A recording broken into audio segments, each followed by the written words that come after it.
الحمد لله رب العالمين، والصلاة والسلام على سيد الأنبياء والمرسلين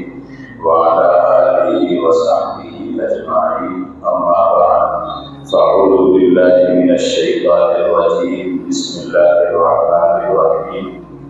إنما أمرت أن أعبد رب هذه البلدة التي حرمها وله كل شيء، وأمرت أن أكون من المسلمين، وأن أتلو القرآن، فمن اهتدى فإنما يهتدي لنفسه، ومن ضل فقل إنما أنا من المنذرين. صدق الله العظيم. بزرگان ملت، برادران اسلام، ابھی آپ کے سامنے میں نے دو آیتیں پڑھی ہیں جو سورہ نمل کی آیت ہیں، جس میں اللہ جل شانہ نے اپنی نبی کی زبان سے کہا کہ مجھے اللہ کی طرف سے 3 چیزوں کا حکم ملا ہے۔ ایک تو اللہ کی عبادت اور بندگی کا حکم، دوسرے اللہ کی اطاعت اور فرمانبرداری کا حکم، اور تیسرا حکم یہ ملا ہے کہ میں قرآن کریم کی تلاوت کرتا ہوں۔ لیکن اس آیت کے اندر جب اللہ نے ذکر کیا تو کہا انما امرت ان اعبد رب هذا البيت رب هذه البلدة الذي حرمها وله كل شيء۔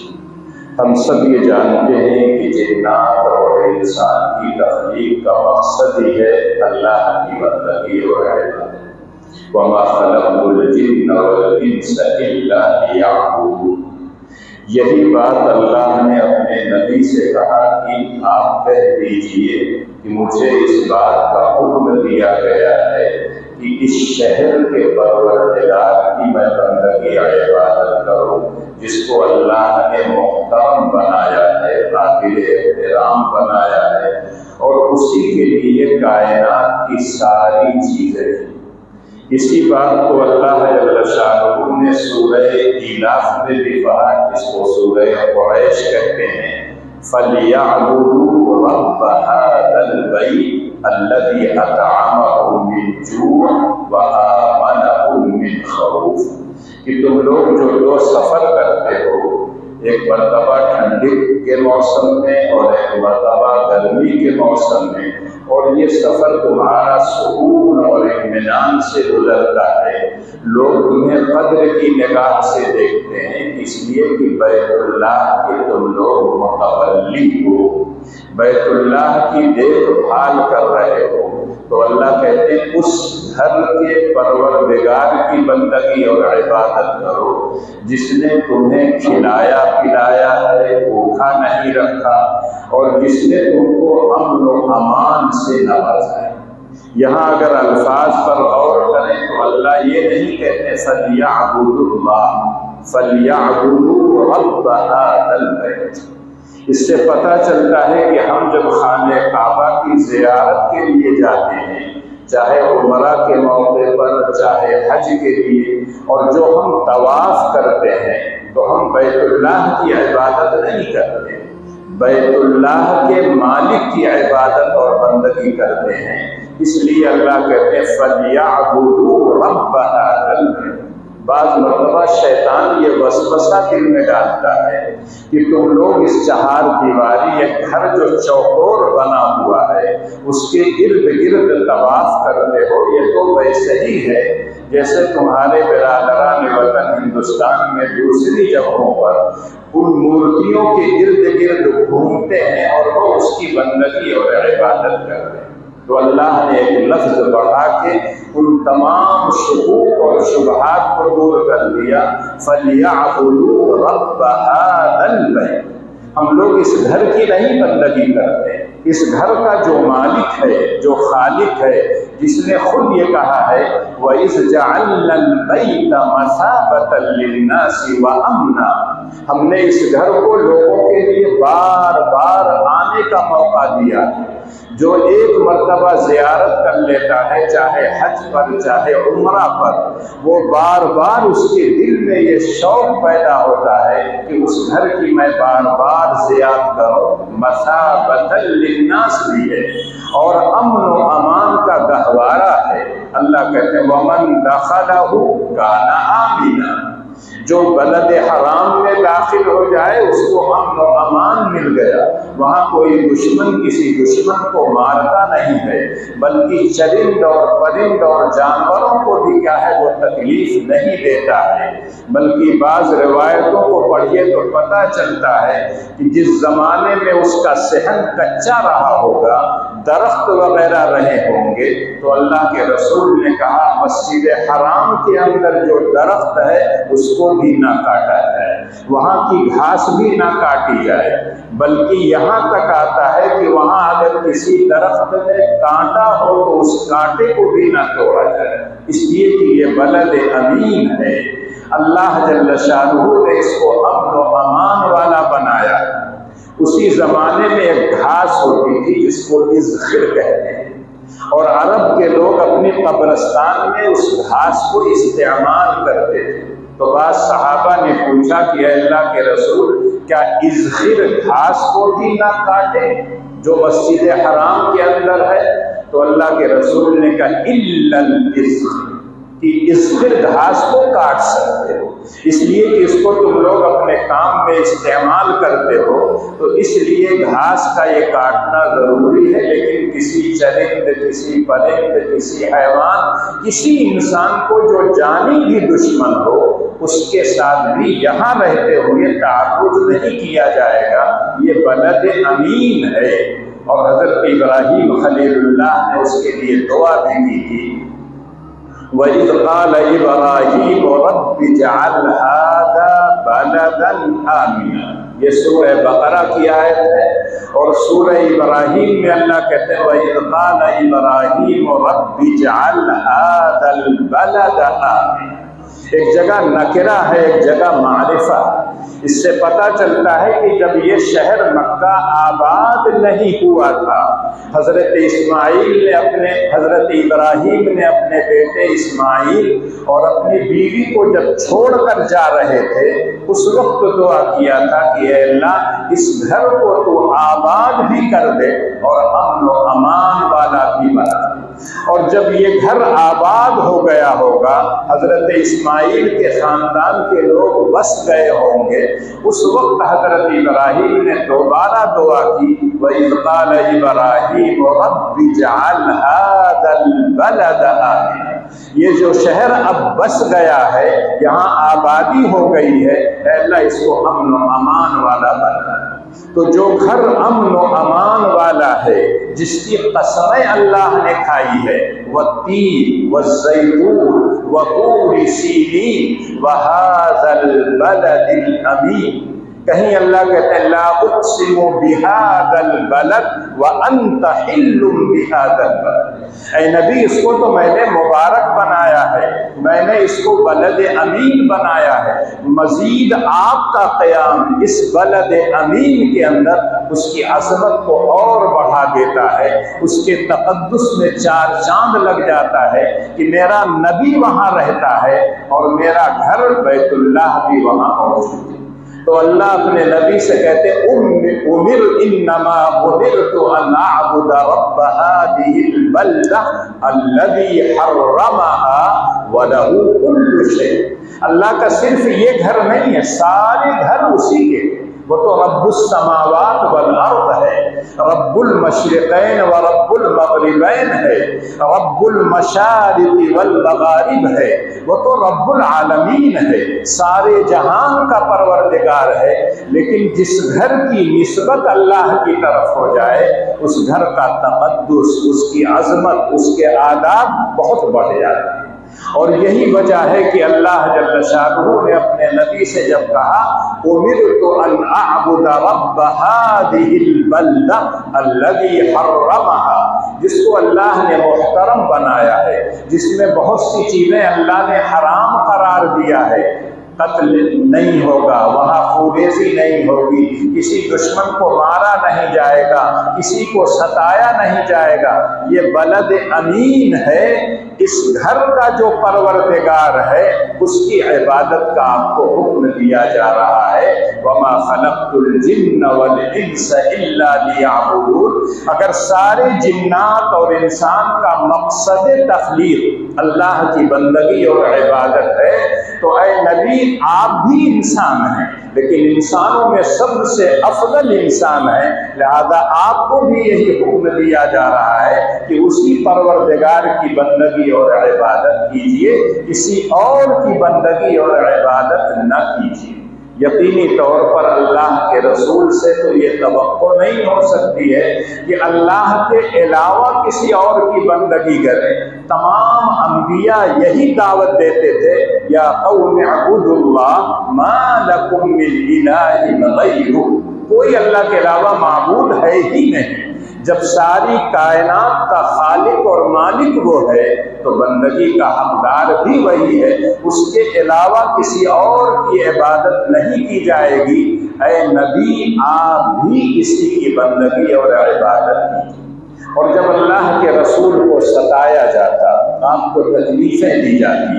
آپ کو طرح طرح کے القاب سے وہ لوگ نوازتے، ساحر ہیں، جادوگر ہیں، دیوانے ہیں، پاگل ہیں، جناتوں کا اثر ان پر ہو گیا ہے، تو اس موقع پر ایک بشر ہونے کے ناطے، ایک انسان ہونے کے ناطے اللہ کے رسول صلی اللہ علیہ وسلم کے دل میں رنج اور غم پیدا ہوتا تھا۔ اس رنج اور غم کو دور کرنے کے لیے اللہ ایک جگہ کہتے ہیں وَلَقَدْ نَعْلَمُ أَنَّكَ يَضِيقُ صَدْرُكَ بِمَا يَقُولُونَ فَسَبِّحْ بِحَمْدِ رَبِّكَ وَكُن مِّنَ السَّاجِدِينَ وَاعْبُدْ رَبَّكَ حَتَّى يَأْتِيَكَ الْيَقِينُ۔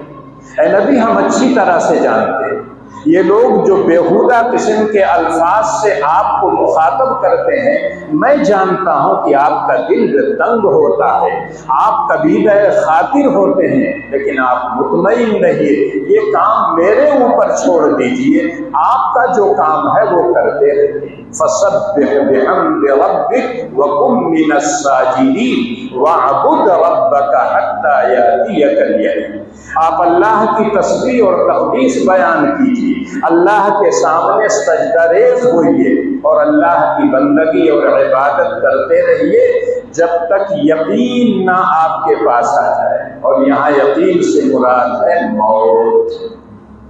ان باباؤں کی طرح نہیں کہ جو کہتے ہیں جب ہم یقین کے مرحلے پہ پہنچ جاتے ہیں تو ہمیں عبادت کرنے کی ضرورت نہیں۔ اللہ اپنے سب سے چہیتے نبی سے کہہ رہے ہیں وَاعْبُدْ رَبَّكَ حَتَّى يَأْتِيَكَ الْيَقِينُ۔ اور یقین سے مراد موت ہے۔ موت ایک ایسی چیز ہے، پڑھا لکھا ہو، جاہل جپٹ ہو، ڈاکٹر ہو، مریض ہو، انجینئر ہو، آسمان کی بلندیوں پر اڑتا ہو، سب کو یقین ہے کہ ایک دن مرنا ہے۔ اور اسی وجہ سے جب قرآن پوچھتا ہے مَا سَلَكَكُمْ فِي سَقَرَ، جو لوگ جہنم میں جائیں گے تو جنتی ان سے پوچھیں گے بھیا تم کہاں چلے گئے، کیوں جہنم میں چلے گئے؟ ہمارے ساتھ جنت میں آتے، جنت کی نعمتوں سے لطف اندوز ہوتے۔ تو وہ لوگ کہتے تھے لَمْ نَكُ مِنَ الْمُصَلِّينَ وَلَمْ نَكُ نُطْعِمُ الْمِسْكِينَ وَكُنَّا نَخُوضُ مَعَ الْخَائِضِينَ وَكُنَّا نُكَذِّبُ بِيَوْمِ الدِّينِ حَتَّى أَتَانَا الْيَقِينُ۔ جب تک دنیا میں ہم تھے، جب تک مرے ہم نہیں تھے، ہم نماز نہیں پڑھتے تھے، ہٹے کٹے تھے، کوئی عذر نہیں تھا۔ لَمْ نَكُ مِنَ الْمُصَلِّينَ۔ اللہ نے مجھ کو دولت دے رکھی تھی، اپنی ضرورتوں کے علاوہ غریبوں کی ضرورت میں پورا کر سکتا تھا، ان کو کھلا سکتا تھا، ان کو کپڑے دے سکتا تھا، ان کی ضرورتوں کو پورا کر سکتا تھا، لیکن میں کھلاتا نہیں تھا، میں غریبوں کی ضرورت کو پورا نہیں کرتا تھا، اور لایانی باتوں میں ہم لگے رہتے تھے، بیکار کی بکواس کیا کرتے تھے، ایران اور قرآن کے ہم ہر وقت بیٹھ کے کرتے رہتے تھے، اور قیامت کو جھٹلاتے تھے کہ ہم مریں گے نہیں، اگر مریں گے تو حساب نہیں ہوگا۔ اتنے میں موت آ گئی تو اب کہاں جاتے؟ نہ نماز پڑھتے تھے، نہ کھانا کھلاتے تھے، لایانی کاموں میں مصروف رہتے تھے، قیامت کو جھٹلاتے تھے، روز جزا کو۔ جب موت آئی تو ہم لوگوں کا ٹھکانہ جہنم آ گیا۔ وہاں قرآن نے حتیٰ اتانا الیقین کہا ہے وَاعْبُدْ رَبَّكَ حَتَّى يَأْتِيَكَ الْيَقِينُ، اس یقین سے مراد ہے موت۔ اے نبی جب تک آپ دنیا میں رہے، سانس آپ کی آتی اور جاتی رہے، دل آپ کا دھڑکتا رہے، تب تک آپ کو اللہ کی بندگی اور عبادت کرنا ہے۔ انما امرت ان اعبد رب هذه البلدة الذي حرمها وله كل شيء۔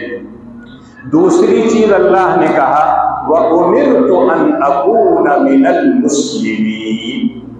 اللہ نے اپنے نبی سے کہا آپ کہہ دیجئے مجھ کو حکم دیا گیا ہے کہ میں اللہ کا مطیع اور فرما بردار ہوں۔ اللہ کا مطیع اور فرما بردار، ہر کام میں اللہ کی اطاعت، اللہ کی فرما برداری کرو۔ جب حضرت ابراہیم خلیل اللہ نے اپنے بیٹے اسماعیل کے ساتھ بیت اللہ کی تعمیر کی تھی، اس وقت بھی یہی دعا کی تھی دونوں باپ بیٹوں نے، ربنا وجعلنا مسلمین لک ومن ذریتنا امة مسلمة لک۔ اے ہمارے پروردگار، ہم باپ بیٹے کے ذمے اس گھر کو بنانا تھا، بنا دیا ہے، اگر آپ نے قبول کر لیا تو ہماری ساری محنت کا صلہ مل جائے گا، اور اگر آپ نے رد کر دیا، قبول نہیں کیا، تب تو ہماری ساری محنتیں رائے گاں ہو جائیں گی۔ لیکن آپ کا دستور یہ ہے ان اللہ لا یضیع اجر المحسنین، آپ محسنین کے اجر کو ضائع نہیں کرتے ہیں۔ ہم باپ بیٹوں نے گھر بنا دیا ہے، اس گھر کو آپ قبول کر لیجیے، اور ہم دونوں کو آپ مطیع و فرما بردار بنا دیجیے، اور ہمارے خاندان میں ایک ایسی ذریت پیدا کر دیجیے جو آپ کی مطیع و فرما بردار۔ یہی بات اللہ نے اپنے نبی سے بھی کہا وَأُمِرْتُ أَنْ أَكُونَ مِنَ الْمُسْلِمِينَ، اور ایک جگہ صراحتاً اللہ اپنے نبی سے کہہ رہے ہیں آپ بباغ دہل لوگوں کے سامنے کہہ دیجئے قُلْ إِنَّ صَلَاتِي وَنُسُكِي وَمَحْيَايَ وَمَمَاتِي لِلَّهِ رَبِّ الْعَالَمِينَ لَا شَرِيكَ لَهُ وَبِذَلِكَ أُمِرْتُ وَأَنَا أَوَّلُ الْمُسْلِمِينَ۔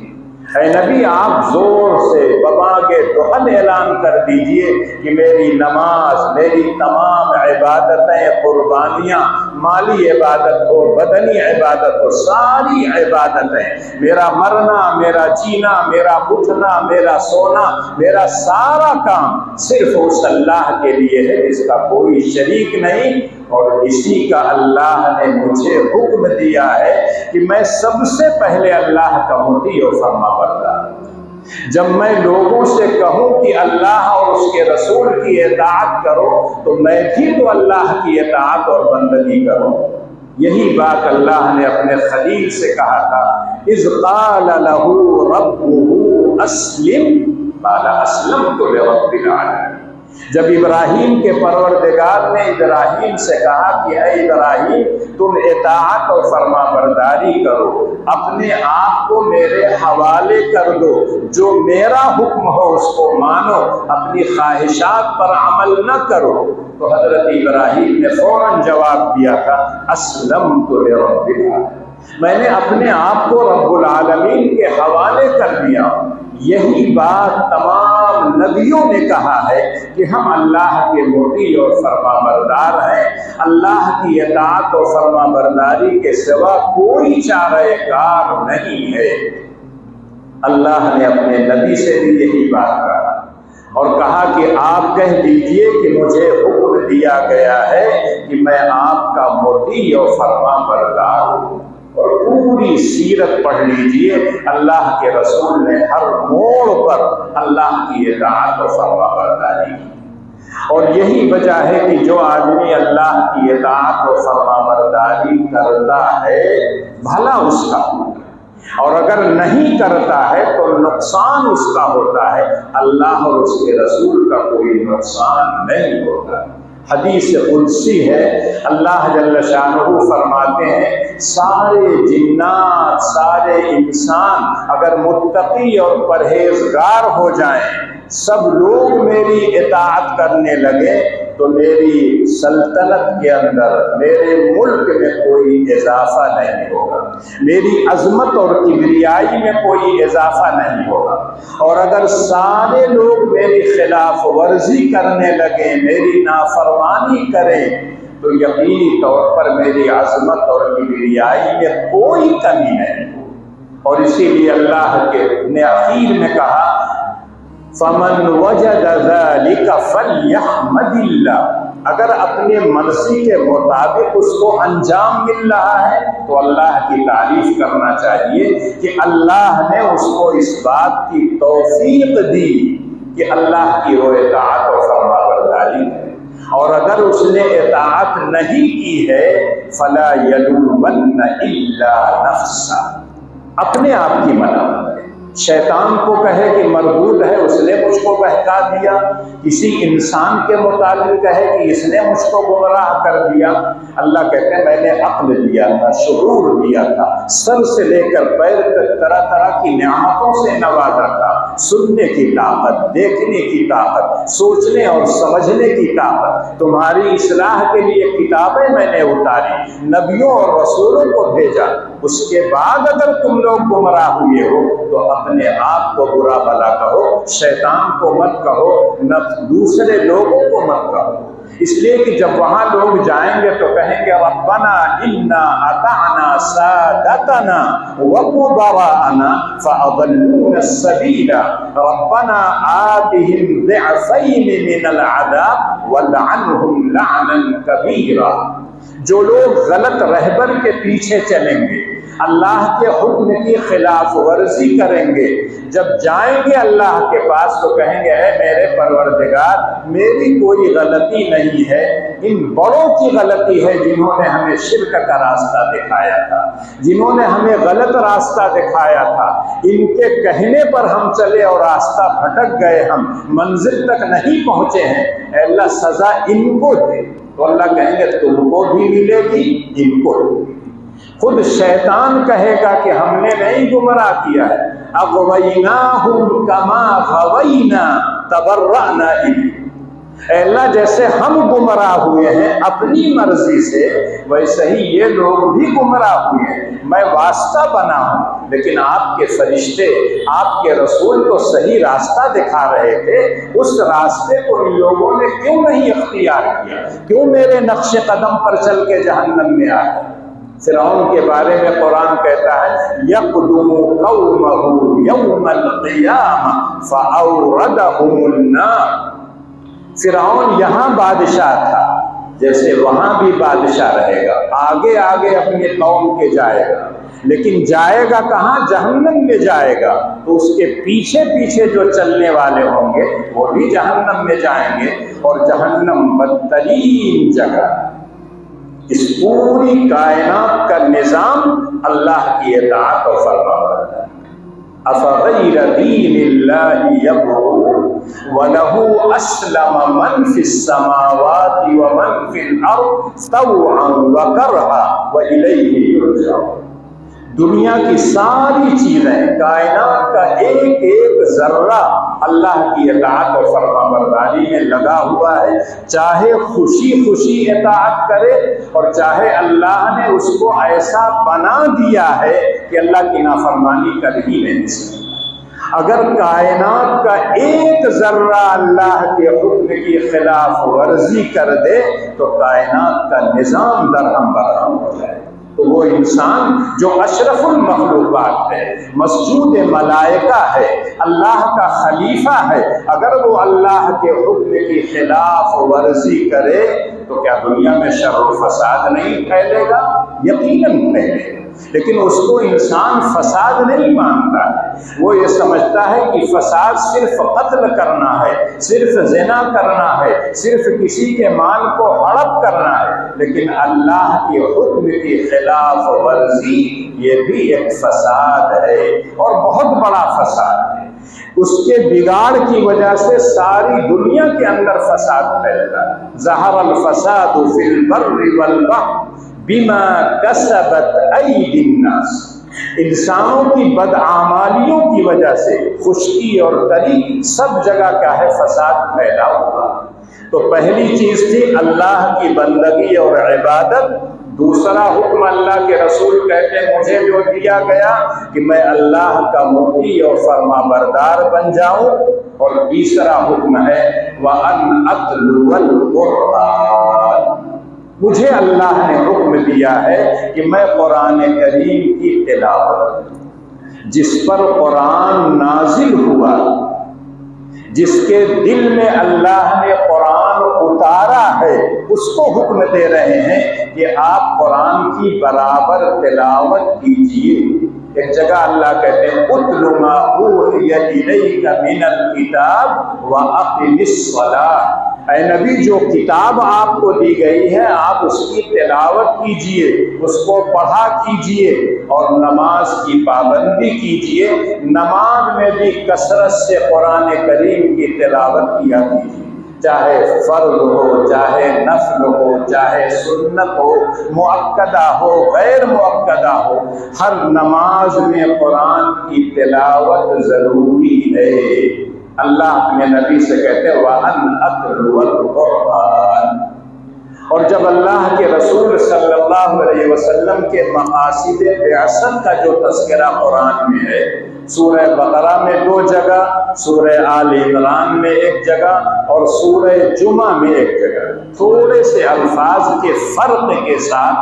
ایک ہی چیز کو اللہ نے وہاں ذکر کیا ہے۔ جب حضرت ابراہیم کی دعا کا تذکرہ ہے تو وہاں اللہ کہتے ہیں ربنا وابعث فیہم رسولا منہم یتلو علیہم آیاتک وَيُعَلِّمُهُمُ الْكِتَابَ وَالْحِكْمَةَ وَيُزَكِّيهِمْ إِنَّكَ أَنْتَ الْعَزِيزُ الْحَكِيمُ، اور جب اللہ اس دعا کو قبول کرتے ہیں تو کہتے ہیں كَمَا أَرْسَلْنَا فِيكُمْ رَسُولًا مِّنْكُمْ، اور پھر وہی یتلو علیہم آیاتہ ویزکیہم ویعلمہم الکتاب والحکمہ ویعلمکم ما لم تکونوا تعلمون، اور جب اللہ مسلمانوں پر احسان کا تذکرہ کرتے ہیں تو کہتے ہیں لقد من اللہ علی المؤمنین اذ بعث فیہم رسولا منہم یتلو علیہم آیاتہ ویزکیہم وَيُعَلِّمُهُمُ الْكِتَابَ وَالْحِكْمَةَ وَإِنْ كَانُوا مِنْ قَبْلُ لَفِي ضَلَالٍ مُّبِينٍ۔ سورہ جمعہ میں اللہ کہتے ہیں هُوَ الَّذِي بَعَثَ فِي الْأُمِّيِّينَ رَسُولًا، اور اس رسول کی ذمہ داری کیا ہے؟ يَتْلُو عَلَيْهِمْ آيَاتِهِ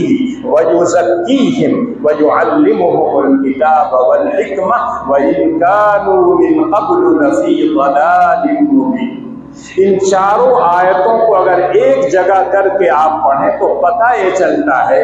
اللہ کے رسول کی بعثت کے مقاصد میں سے تلاوت آیات، تعلیم کتاب و حکمت اور تزکیہ ہے۔ کہیں تزکیہ کا تذکرہ پہلے ہے، کہیں تزکیہ کا تذکرہ آخر میں ہے، لیکن سب جگہ تلاوت کا تذکرہ پہلے، یتلو علیہم آیات۔ اور یہی وجہ ہے کہ ان آیتوں کو پڑھنے سے پتہ یہ چلتا ہے کہ تلاوت آیات مقاصد بعثت میں سے ایک مستقل مقصد، کسی کے تابع وہ نہیں، جبکہ تعلیم کتاب و حکمت کے اندر بغیر تلاوت کے تعلیم نہیں ہو سکتی۔ جب تک قرآن کی آیتوں کو نہیں پڑھیں گے تب تک قرآن کے معانی اور مفاہیم کیا آپ بیان کریں گے، قرآن کے ان مفاہیم کے مطابق عمل کیسے کریں گے؟ تو سب سے پہلے تلاوت آیات ہے، لیکن بعض لوگ کہتے ہیں کہ بغیر سمجھے تلاوت نہیں کرنا چاہیے، لیکن قرآن کے اعجاز میں سے ایک اعجاز یہ بھی ہے کہ دنیا کی واحد کتاب ایسی ہے جس کو سمجھے اور بغیر سمجھے پڑھیں تب بھی اللہ کی طرف سے اجر و ثواب ملتا ہے۔ اور یہ بات میں اپنی طرف سے نہیں کہتا، جس کے اوپر قرآن نازل ہوا ہے وہ کہتے تھے من قرأ حرفا من کتاب اللہ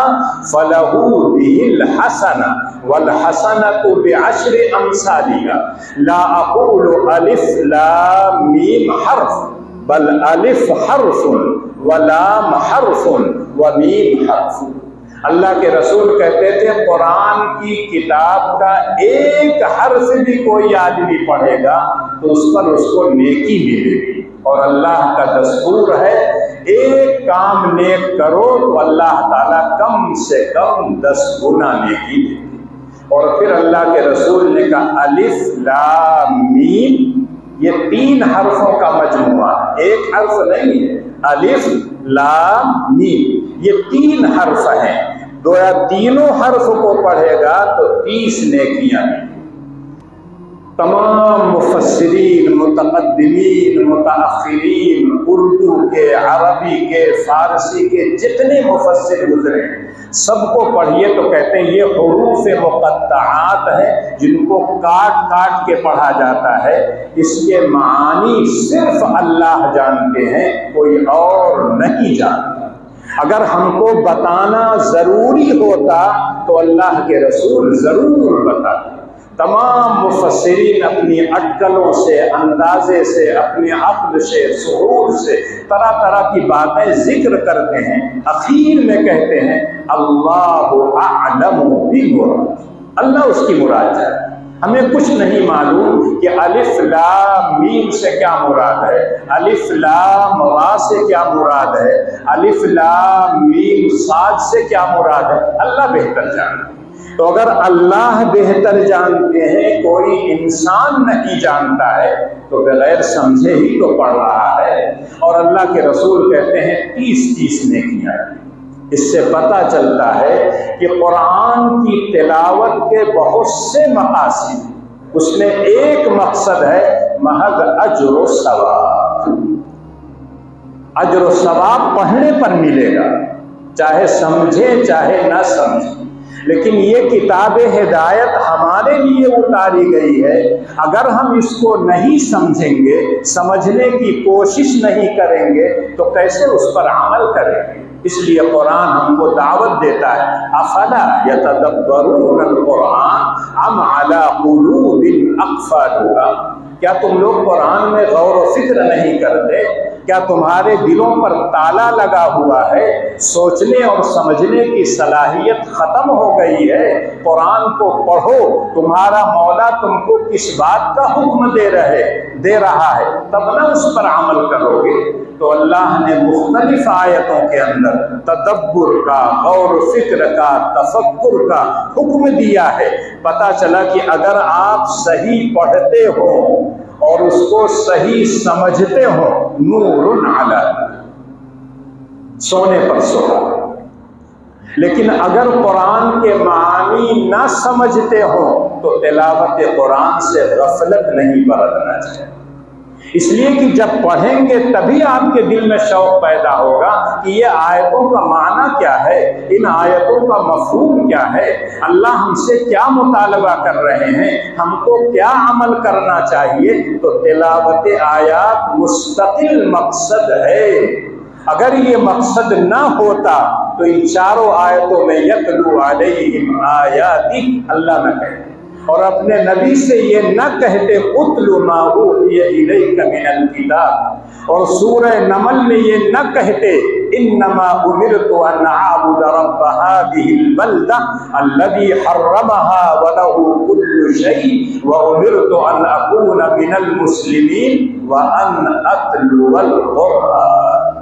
اے نبی آپ قرآن کریم کی تلاوت کیجیے، اور اللہ کے رسول نے، صحابہ کرام نے تو اتنا قرآن کو پڑھا، اتنی تلاوت کی کہ باقاعدہ اللہ کو تسلی کے لیے اپنے نبی پر حکم دینا پڑا طٰہٰ ما انزلنا علیک القرآن لتشقیٰ، اے نبی جتنا آسانی سے پڑھ سکے اتنا پڑھ۔ آپ نفل میں کھڑے ہو جاتے تھے، پائے مبارک میں ورم آ جاتا تھا، جو لوگ دشمن تھے وہ کہتے قرآن کیا ملا ہے، ایک مصیبت آ گئی، رات رات بھر پڑھ رہے ہیں۔ اور دوسری طرف صحابہ کہتے تھے کہ اللہ کے رسول آپ اتنی مشقت کیوں اٹھاتے ہیں، لیغفر لک اللہ ما تقدم من ذنبک وما تأخر، آپ کے اگلے پچھلے سارے گناہ اللہ نے معاف کر دیا ہے، تو آپ کو ساری رات جاگ کر قرآن کی تلاوت کرنے کی ضرورت نہیں ہے۔ فَقْرَؤُوا مَا تَيَسَّرَ مِنَ الْقُرْآنِ، جتنا آسانی سے پڑھ سکتے ہو اتنا پڑھیے۔ لیکن اللہ کے رسول کہا کرتے تھے افلا اکون عبدا شکورا، کیا اگر میں ایک رات کھڑا ہو کر اللہ کی بندگی اور عبادت کروں، اس کی کتاب کی تلاوت کروں، تو کیا میں اس سے اللہ پر احسان کر رہا ہوں؟ نہیں، اللہ نے جو احسانات مجھ پر کیے ہیں اس کا تھوڑا سا یہ شکریہ، کیا میں شکر گزار بندہ نہ بنوں؟ جس نے مجھ کو انسان بنایا، انسانوں میں سب سے اچھا انسان بنایا، پھر ان انسانوں میں جو سب سے اچھے تھے انبیاء رسول، ان کا مجھے سردار بنایا، خاتم النبیین مجھے بنایا، خاتم الکتب مجھ کو دیا، خاتم الادیان مجھ کو عطا کیا، میرے بعد کوئی نبی نہیں آئے گا، جو سکہ میں لے کر آیا ہوں وہی سکہ قیامت تک چلے گا، اب کسی نبی کی نبوت باقی نہیں رہی، کسی کتاب کا حکم باقی نہیں رہے گا، تمام احکامات منسوخ ہو گئے، صرف میرا حکم چلے گا جو قرآن اور حدیث میں موجود ہے۔ یقینی طور پر اگر یہ بات ہے تو ہم کو اور آپ کو تلاوت تو کرنا چاہیے۔ اگر اللہ اپنے نبی سے کہتے ہیں وَأَنْ أَتْلُوَ الْقُرْآنَ، اور اللہ کے رسول کثرت سے تلاوت کرتے ہیں، بعض صحابہ کے بارے میں آتا ہے، بعض ان کے بعد تابعین، تابعین کے بارے میں آتا ہے کہ راتوں کو کھڑے ہو جاتے تھے، اتنی لمبی تلاوت کرتے تھے کہ بعض لوگوں کو شبہ ہوتا تھا کہ یہ انسان نہیں ہے تو کوئی ستون۔ امام ابو حنیفہ رحمۃ اللہ علیہ کے متعلق اسی طرح سے اور بعض لوگوں کے متعلق مشہور ہے کہ جب ان کا انتقال ہو گیا تو پڑوس میں جو لوگ رہتے تھے کہاں ایک ستون تھا، یہاں وہ ستون کہاں چلا گیا؟ تو ان کا وہ ستون نہیں تھا، وہ اللہ کا ایک بندہ تھا جو نماز میں کھڑے ہو کر تلاوت کرتا تھا گھنٹوں گھنٹوں۔ تو اس سے پتہ چلتا ہے قرآن کی تلاوت ہم کو اور آپ کو کرنا چاہیے، اور یہ اللہ کے رسول کی بعثت کے مقاصد میں سے ایک مقصد ہے۔ قرآن جیسے چاہیں ہم پڑھ لیں؟ نہیں، قرآن کے پڑھنے کا باقاعدہ اللہ کے رسول کے طریقہ ہوتا ہے۔ جبریل نے اللہ کے رسول کو سکھایا ایسے پڑھیے، اللہ کے رسول نے صحابہ کو سکھایا، صحابہ تابعین کو، تابعین تابعین کو، اور قیامت تک یہ تذکرہ چلتا رہے گا جیسے اللہ کے رسول کو جبریل امین نے پڑھایا تھا، اللہ کے رسول نے صحابہ کو پڑھایا تھا، قیامت تک اسی طرح سے پڑھا جائے گا۔ اپنی مرضی سے جیسے چاہے قرآن کو پڑھیں، بالکل غلط تھا۔ اسی لیے کہا جاتا ہے کہ جب تک قرآن صحیح پڑھنا نہیں آئے گا آپ کی نماز صحیح نہیں۔ اس لیے کہ قرآن کی تلاوت نماز کا ایک اہم رکن ہے۔ اسی لیے جب بحث آتی ہے کس کو امامت کے لیے بڑھایا جائے، حدیث میں آتا ہے اقرؤہم لکتاب، تم میں جو آدمی سب سے زیادہ قرآن اچھا پڑھتا ہو اس کو بڑھائے، لیکن ہماری فقہ کی کتابوں میں آتا اعلمہم، جو سب سے بڑا عالم ہو اس کو امامت کرنا چاہیے، اور اس کی وجہ وہ بتاتے ہیں قرآن کی تلاوت ایک رکن ہے، اس کے علاوہ جو ارکان ہیں، رکوع ہے، سجدہ ہے، قعدہ ہے، اور یہ تمام جو ارکان ہیں جو عالم ہوگا وہ جانے گا، اور جب وہ نماز پڑھائے گا تو ان تمام چیزوں کا خیال رکھے گا۔ لیکن صحابہ کے دور میں جو قرآن اچھا پڑھتے تھے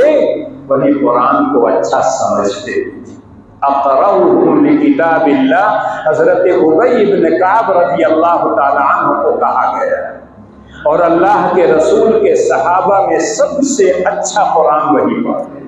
اور آج جو تحفیظ القرآن جگہ جگہ چلتا ہے حضرت ابی بن کعب کی طرف منسوب ہوتا ہے، مدرسۃ ابی بن کعب لتحفیظ القرآن الکریم، اس لیے کہ سب سے اچھا ہو، اور جب ان کی زندگی کو پڑھیے تو پتہ یہ چلتا ہے قرآن اچھا سمجھتے بھی ہو۔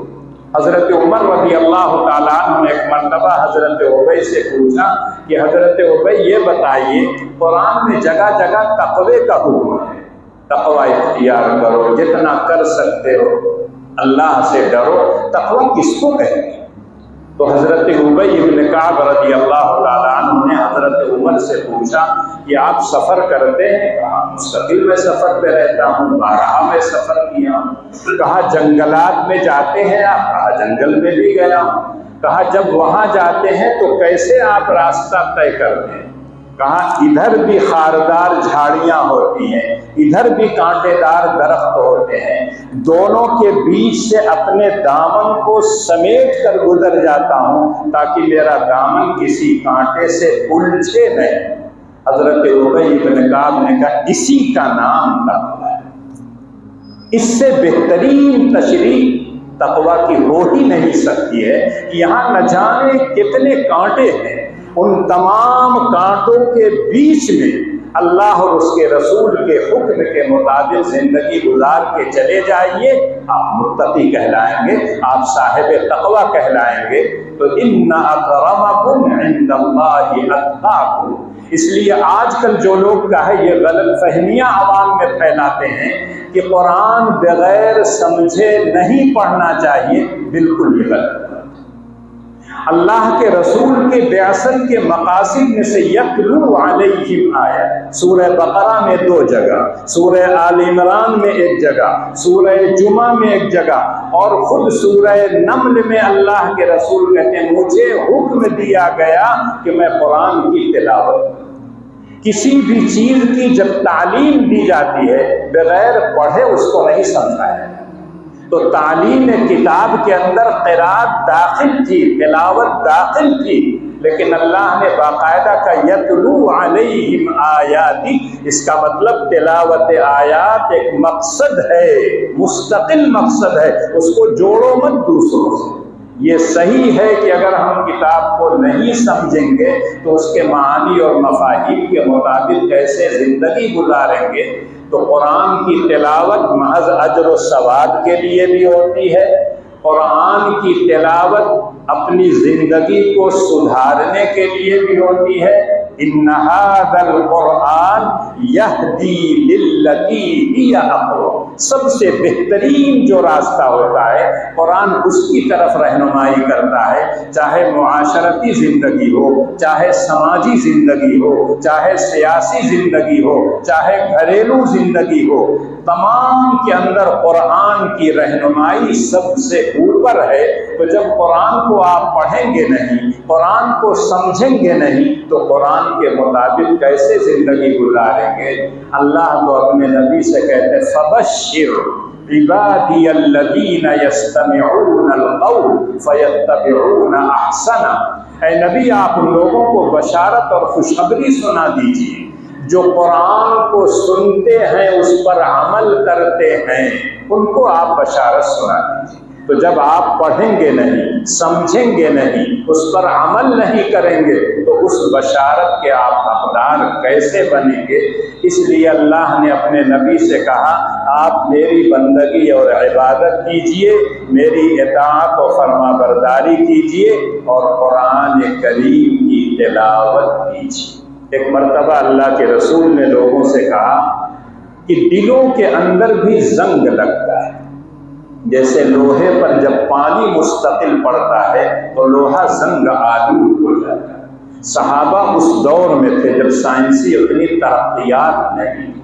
تو ان کی سمجھ میں تو یہ آ گیا کہ لوہے پر زنگ لگے گا، رگڑ دیں گے، صاف ہو جائے گا۔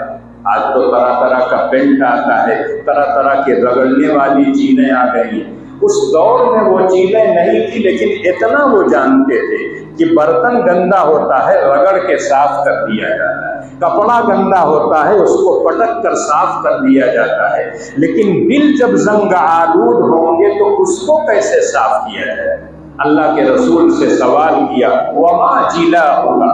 اللہ کے رسول دلوں کا زنگ کیسے صاف کیا جائے گا؟ تو اللہ کے رسول نے فرمایا کثرت ذکر الموت و تلاوت القرآن، موت کو کثرت سے یاد کرو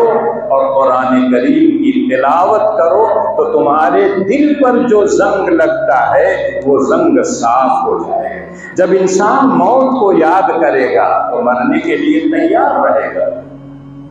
آج سب لوگ کہتے ہیں مرنا ہے سب کو، لیکن جہاں مرنے کے بعد جانا ہے اس کی تیاری کتنے لوگ کرتے ہیں؟ ہر آدمی کہتا ہے ایک پیسہ حرام کا کوئی نہیں لے کے جائے، ایک بالش تو کوئی زمین اپنے ساتھ لے کے نہیں جائے گا، لیکن جب اس کی زندگی کے اندر جھانک کے دیکھیے تو نہ جانے کتنے پیسے اور نہ جانے کتنے بکتے کیا ہے زمین اس کے اندر ڈالی، لیکن زبان سے یہ کہتا ہے۔ تو صرف ذکر کرنے سے نہیں ہوگا، آخرت کی فکر ہونی چاہیے اور آخرت پر یقین ہونا چاہیے۔ اور جب آپ کو اس پر یقین ہے کہ مجھ کو ایک دن اللہ کے پاس جانا ہے تو آپ اس گھر کے لیے تیاری کریں گے جہاں ہمیشہ ہمیشہ رہنا ہے، یہاں چند روز رہنا ہے، لیکن اس کی فکر ہم کو ہوتی ہے ایسا ٹائل لگ جائے، ایسا پتھر لگ جائے، ایسے کا ہے فرنیچر آ جائیں، ایسے پنکھے آ جائیں، کولر آ جائے، اے سی آ جائے، لیکن اس قبر کے گڈھے میں کہاں سے اے سی لگائے؟ وہاں تو آپ کا جو عمل ہوگا، یہی تلاوت قرآن جو ہوگی، اللہ کی بندگی اور عبادت جو ہوگی، اللہ کی اطاعت اور فرما برداری جو ہوگی، یہی آپ کا مونس ہوگا، یہی آپ کو تسلی دینے والا ہوگا۔ جب کوئی نہیں ہوگا، تنہا آئے تھے، خالی ہاتھ آئے تھے اور خالی ہاتھ جائیں گے، پیسہ لے کے نہیں جائیں گے، جائیداد نہیں لے کے جائیں گے، صرف آپ کا عمل آپ کے ساتھ جائے گا۔ اس لیے اے لوگوں، اعمال کو سدھار لو، تبھی تمہیں جنت کی نعمتیں ملیں گی، تبھی تمہیں قبر میں آرام اور سکون ملے گا، ورنہ کہیں سکون نہیں مل سکتا۔ 25 سال پہلے کا تصور کیجئے، آنکھ بند کیجئے، ہمارے گھروں میں کون سی چیز موجود تھی؟ ہاتھ کا پنکھا ہوتا تھا، چلا لیتے تھے، کہتے تھے دل ٹھنڈا ہو گیا۔ بہت زیادہ گرمی ہوتی تھی، باہر نکل کے درخت کے نیچے بیٹھ جاتے، اور گرمی ہوتی تھی نل چلا کر یا تالاب میں جا کے نہا دیتے تھے، کہتے تھے بہت سکون مل گیا۔ لیکن آج ساری چیزیں ہمارے گھروں میں موجود ہیں، لیکن اگر نہیں ہے تو سکون اور آرام نہیں۔ الا بذکر اللہ تطمئن القلوب، سکون اللہ کا عطیہ، اللہ کا دین ہے۔ اللہ کو یاد کرو گے تو اللہ سکون عطا کرے گے، تمہارے دل کو اطمینان دیں گے۔ فقر و فاقہ ہوگا لیکن تب بھی اطمینان ہوگا، رہنے کے لیے جھوپڑا ہوگا تب بھی سکون ملے گا، کھانے کے لیے کچھ نہیں ہوگا تب بھی آرام اور سکون سے رہو گے، موٹا کپڑا پہنو گے تب بھی سکون ملے گا۔ لیکن یہ ساری چیزیں ہو جائیں، دنیا کی جو نعمتیں آ جائیں، لیکن اگر اللہ کا ذکر نہیں ہوگا، اللہ کی بندگی اور اطاعت نہیں ہوگی، اللہ کی کتاب کی تلاوت نہیں ہوگی، تو آپ یقین کر لیجئے کہ آپ کو سکون نہیں ملنے والا۔ اسی لیے اللہ نے اپنے نبی سے اخیر میں تسلی کے لیے کہا، من اہتدی فانما یہتدی لنفسہ ومن ضل فقل انما انا من المنذرین۔ اب جو اللہ کے رسول کے کہنے کے مطابق، قرآن کے احکامات کے مطابق زندگی گزارے گا، وہ صحیح راستے پر چلے گا، اس کو ہدایت مل جائے گی، صراط مستقیم پر چل کر جنت میں پہنچ جائے گا۔ لیکن جو گمراہ ہوگا تو اللہ اپنے نبی سے کہتے ہیں، آپ ان سے کہہ دیجئے انما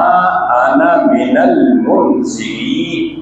میں تو صرف ڈرانے والا۔ بہت سے ڈرانے والے آئے، حضرت نوح کے زمانے سے لے کر تاجدار مدینہ سرکار دو عالم صلی اللہ علیہ وسلم تک، میں بھی انہی ڈرانوں والوں میں سے ایک ڈرانے والا ہوں۔ میرے ذمے یہ نہیں ہے کہ تمہارا ہاتھ پکڑ کر میں صحیح راستے پر لگا، میں صحیح راستے کی رہنمائی کروں گا، لیکن ہاتھ پکڑ کر منزل تک پہنچانا یہ اللہ جل شانہ کا کام ہے، میرا کام نہیں۔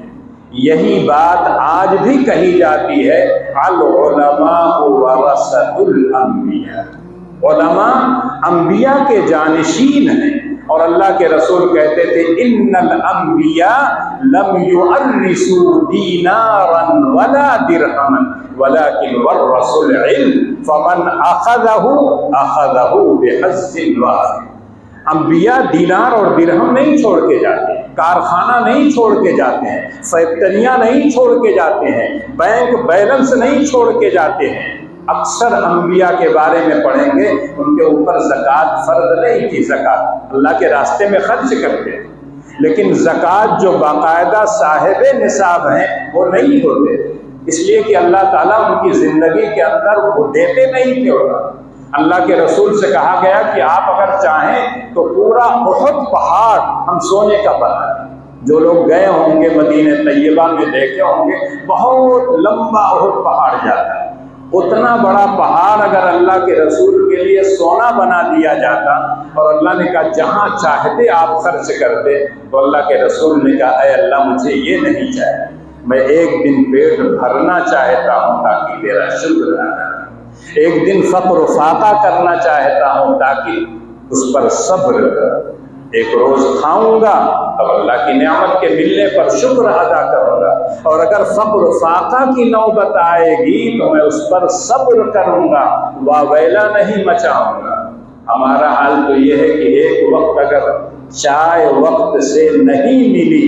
تو دماغ خراب ہو جاتا ہے، پورا گھر آسمان پہ اٹھا لیتے، ایسا لگتا ہے کہ بس قیامت آنے والی، صرف 6 بجے چائے پیتے ہیں تو 6 بجے چائے نہیں،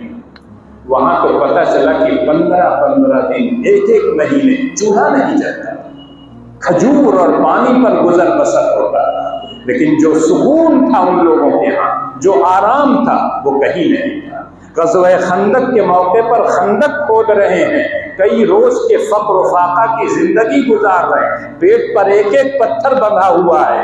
لیکن جب اللہ کے رسول سے شکایت کی تو اللہ کے رسول نے اپنی چادر ہٹایا تو وہاں 2 پتھر تھے، لیکن سکون اطمینان تھا۔ ہم لوگ تو گلے تک کھا کے بھی اللہ کے گھر میں نماز پڑھنے کے لیے نہیں آئے، وہاں نماز بھی پڑھتے تھے، روزہ بھی رکھتے تھے، جہاد میں بھی جاتے تھے، دعوت و تبلیغ کا بھی کام کرتے تھے، سارا کام۔ تو اللہ اپنے نبی سے کہتے ہیں آپ کا کام ہے رہنمائی کرنا، آپ رہنمائی کر دیجئے، جو اس رہنمائی کے مطابق چلے گا اس کو چین اور سکون کی زندگی دنیا میں بھی ملے گی اور آخرت میں اس کو جنت کی نعمتیں ملیں گی۔ جو نہیں چلے گا تو آپ پر کوئی اس کا الزام نہیں آئے۔ اور سورہ نور میں اللہ نے بڑی وضاحت کے ساتھ کہا قل اطیعوا اللہ و اطیعوا الرسول، اے لوگو اللہ اور اس کے رسول کی اطاعت، فَإِن تَوَلَّوْا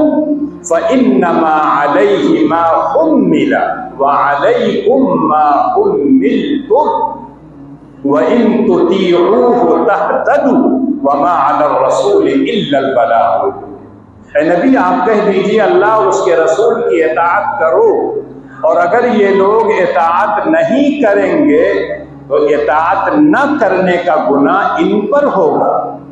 اور آپ کا جو کام ہے اللہ کے پیغام کو اللہ کے بندوں تک پہنچانا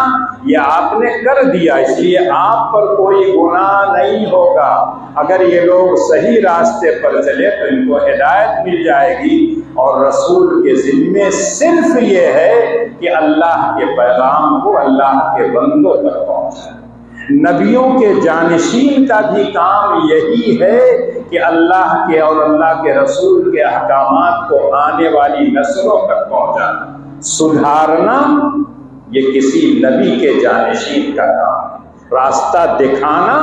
اس کا کام، یہی نبی کا کام ہے۔ اِنَّكَ لَا تَهْدِي مَنْ أَحْبَبْتَ وَلَكِنَّ اللَّهَ يَهْدِي مَن يَشَاءُ وَهُوَ أَعْلَمُ بِالْمُهْتَدِينَ۔ اس لیے ہمیشہ یہ نہیں غور کرنا چاہیے کہ فلاں جگہ اتنے دنوں سے تقریر ہو رہی، کتنے لوگ